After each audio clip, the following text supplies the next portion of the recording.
Vamos a hablar ahora con la exministra de Educación, Marilu Martens, sobre la publicación de una ley, a ver, que queremos entender si tiene un impacto positivo o negativo en la currícula escolar. ¿Cómo estás, Marilu? Muy buenas noches ante todo. ¿Qué tal, Omar? Buenas noches y gracias por la invitación. Se ha publicado, y entiendo, esta ley que fue aprobada por insistencia en este Congreso de la República, que lo que busca, y leo textualmente, es una ley que busca introducir la educación cívica e histórica del terrorismo en la currícula escolar.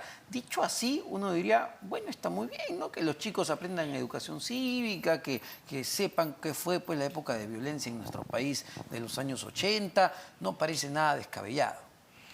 Sí, yo creo que lo primero que hay que ver cuál es el carácter de la ley, ¿no? Es una ley declarativa y no es normativa, ¿no? Entonces, lo que quiere decir que es recomendación, es propuesta, pero no es de carácter obligatorio. Si quiere, el Ministerio de Educación lo adopta, si no quiere, no. Exacto, exacto, ¿no? Entonces, hay que entender eso. Que es muy importante. Que es muy importante. También yo creo que es importante recalcarle a los congresistas que la educación cívica está en el currículo, ¿no? Ellos pueden ir, me parece que es la competencia 16, 17, ¿no? Del área de personal social, cívica y ciudadanía.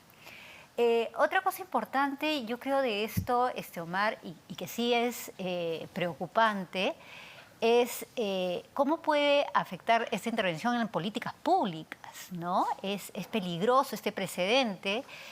Ya antes, el mismo grupo que propuso esta ley, propuso la ley en la que los padres de familia eran los que tenían que aprobar material educativo, ¿no? Le trasladaba la responsabilidad a padres de familia, ¿no? Sin tener la capacidad técnica y además desconociendo la la rectoría del Ministerio de Educación en la política educativa. Es decir, Marilu, invade este tipo de normas, invaden o buscan invadir competencias.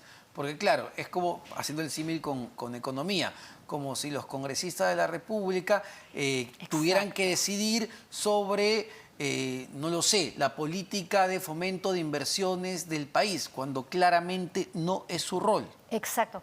O como que los padres de familia llevan al hospital a los hijos, a los médicos, y ellos son los que dicen o los que aprueban lo que el doctor les dice que deben de tomar para cierta enfermedad, ¿no? Totalmente fuera de la competencia de los padres y trasladan además la responsabilidad a los padres de familia, ¿no?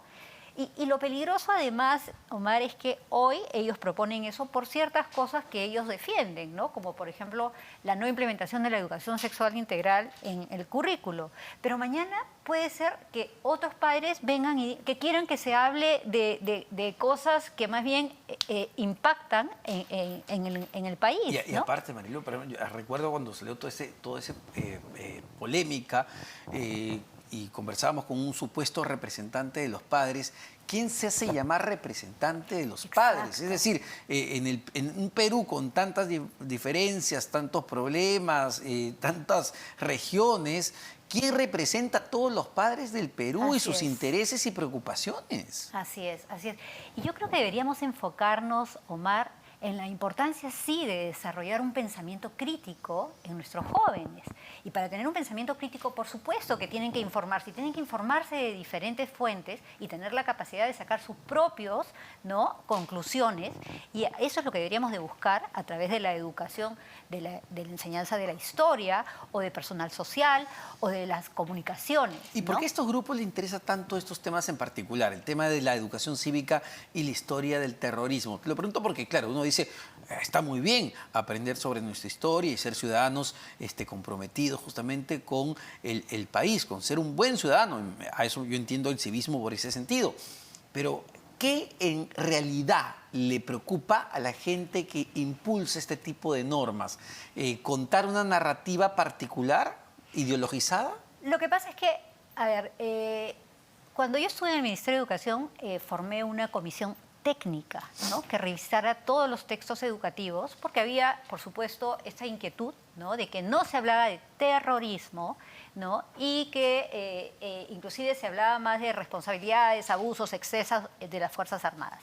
Los textos se revisaron y sí, bueno, ya no tuve, digamos, el tiempo, pero sí se encontraron cosas que podían ser modificadas. Y algo importante, cada 5 años el currículo nacional por ley, por la Ley General de Educación, debe ser revisado y actualizado.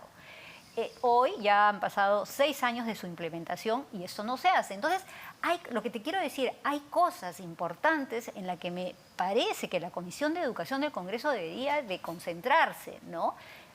Hemos vivido una cuarentena, hemos vivido este aprendizaje a distancia, hemos aprendido muchas cosas que no las capitalizamos hoy, ¿no? Hemos regresado a las escuelas de los últimos países que han regresado y hemos regresado a lo mismo. No capitalizamos aprendizajes y no implementamos estas mejoras que podemos, que tenemos a mano para tener una educación de mejor calidad. Ahora, Marilu, me gustaría tu opinión sobre esta decisión de la presidenta Dina Boluarte y también de la ministra de Educación, evidentemente, a partir de un video que se hizo viral en las redes sociales de unos estudiantes en Puno que cantaban Dina asesina. Lo que se ha señalado es que lo han hecho por, digamos, el impulso, la instrucción de sus maestros en un pasacalle, pero francamente a los niños se les ve muy contentos cantando la canción. Pero la respuesta ha sido que se retirarán justamente a los profesores que enseñen ideologías políticas a escolares. ¿Es la mejor respuesta ante una situación de este tipo? Yo sí creo que tiene que haber más cercanía del Ministerio de Educación en todas las escuelas en este sentido, ¿no? Y sí creo que el procedimiento o lo que ha seguido la ministra, ¿no? Ha informado a la Procuraduría y ha pedido a la Defensoría del Pueblo que intervenga en esto e identificar rápidamente, ¿no? esos promotores de estos enfrentamientos y esta educación que no queremos en nuestros niños y niñas, jóvenes. Yo me acuerdo, Mar, cuando tuve la oportunidad de ser directora de un colegio nacional, ¿no?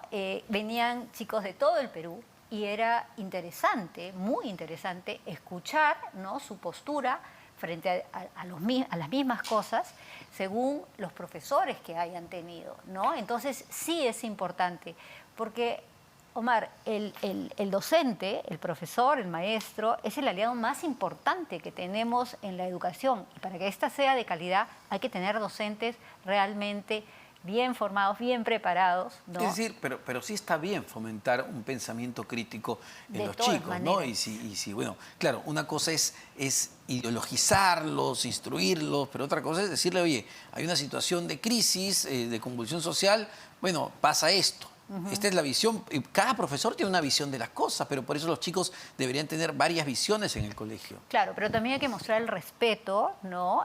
También hay que fortalecer las instituciones y eso lo puede hacer cualquier profesor independientemente de la postura que tenga ante un mismo hecho, ¿no? Entonces yo sí creo que el respeto a las instituciones y a quienes lo representan son muy importantes y como docente eso es algo que tú tienes que saber. Los valores, Omar, son transversales y son uno, no es lo que a mí me parezca o a ti te parezca, ¿no? Entonces, eso yo creo que es una cosa que hay que atender. Y si se atiende, y no solamente por este hecho en particular, sino se atiende en toda la educación de nuestro país, vamos a poder tener estudiantes, vamos a poder tener ciudadanos con valores éticos, valores ciudadanos que aporten al desarrollo del país. Muchísimas gracias, Marilu. Marilu Martens, exministra de Educación.